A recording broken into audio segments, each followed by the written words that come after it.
Juul had an unprecedented road to success as they quickly became the #1 e-cigarette, accounting for more than 70% of the market. Some experts even believe they challenged big tobacco. A $16 billion startup with no end in sight became one of the most controversial startups in recent memory. This is the rise and fall of Juul. Juul's launch. PAX launched Juul in 2015, and Juul was innovative from the beginning. They didn't do a conventional marketing campaign. Instead, they threw launch parties. At these parties, guests could try Juul products for free and were encouraged to take photos and post them on social media with the hashtag #LightCameraVapor. Now, Juul threw great parties, and they gave out 1,500 samples at each event. Guests were giving the Juul's device for free or heavily discounted price. Some people only had to pay $1. Juul's also knew the importance of influencers, so they sent their device to celebrities like Miley Cyrus, Tavi Gibson, Jennifer Lawrence, Robert Pattinson, and teens with large social media followings like Luca Sabat. They also emailed their customers to be Juul influencers. Regardless of how much they denied targeting the youth, it was clear through their marketing they weren't interested in a 35-year-old demographic. They wanted the youth. Between 2015 and 2017, their social media campaign included youthful men and women who looked to be closer to 18 than 21. They were photographed in front of colorful backdrops, holding Juul pens, throwing up cool signs, or just looking fly vaping. Its campaign was similar to its big tobacco predecessor, who also heavily marketed to the youth, and both sold a lifestyle of relaxation, sex appeal, and freedom. And although these suggestive advertising themes were illegal to cigarette brands, Juul and other e-cigarettes were exempt from those rules. But how? The e-cigarette industry lacked regulation. Until the emergence of Juul, some experts considered the e-cigarette industry dead, and Juul took advantage of the lack of regulation. They spent more than $1 million on marketing with paid advertisement on Twitter, Instagram, and YouTube. And between early 2016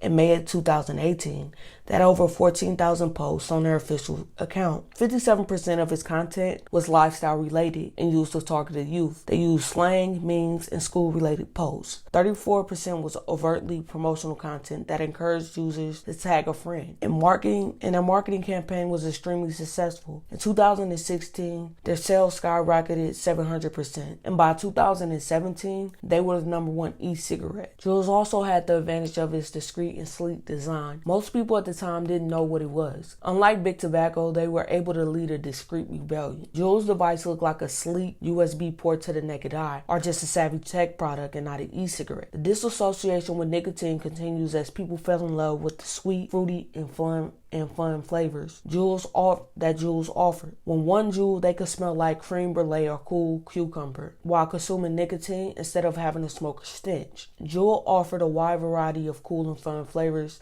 that sounded more like candy than nicotine. But those who Juuled were consuming more nicotine than those who smoked cigarettes or any other e-cigarette. A study done by UCSF showed that the blood nicotine concentration of those who Juuled were 8 times more than other e-cigarettes and 5.2 times more than cigarettes. Minors were consuming Juuls at an astronomical rate. A recent study showed that 27.5% of high school students and 10.5% of 8th graders smoked e-cigarettes, and more than half used Juul's e-cigarettes. Juul has successfully created a new wave of smokers addicted to Juuling. Juul's success continued throughout 2017. They raised an additional $112 million in venture capital and added Nicholas Pixar to the board. Juul was primed for a big year in 2018. However, in 2018, reports came out that Juuling had become an epidemic amongst teenagers who loved the discreet design which allowed them to vape anywhere, even in class, the school bathroom, and in front of teachers. Teens were also bragging on social media about Juuling, snitching on themselves. The investigation. In September, the FDA stated they were creating a guideline to properly regulate the e-cigarette industry. This is after they sent out more than 1,300 warning letters and fines to retailers who sold Juul and other e-cigarettes to minors. The FDA had 2 goals: make the alternative cigarette less dangerous and less available to minors. Less than a month later, they surprised Juul by raiding their office, seizing thousands of documents as a part of an investigation into their marketing practices. The Anti-Tobacco and Truth Initiative were also calling for Juul to pull their fruity flavors and undergo a regulatory review. The Federal Trade Commission also launched an investigation into Juul's use of influencers and other marketing tools used to target the youth. However, the investigations didn't halt Juul's success. After the raid, Nelson reported that Juul's popularity grew and they accounted for more than 70% of the e-cigarette market. December of 2018, they sold 35% of the company to Atria, the makers of Marlboro, for $12.8 billion, which bumped its valuation to $38 billion. Juul also had an annual revenue of $2 billion. Altria gave them a bonus of $2 billion to spend amongst their employees. But controversy would follow them into the new year. The same practices that made Juul's a success led to their downfall.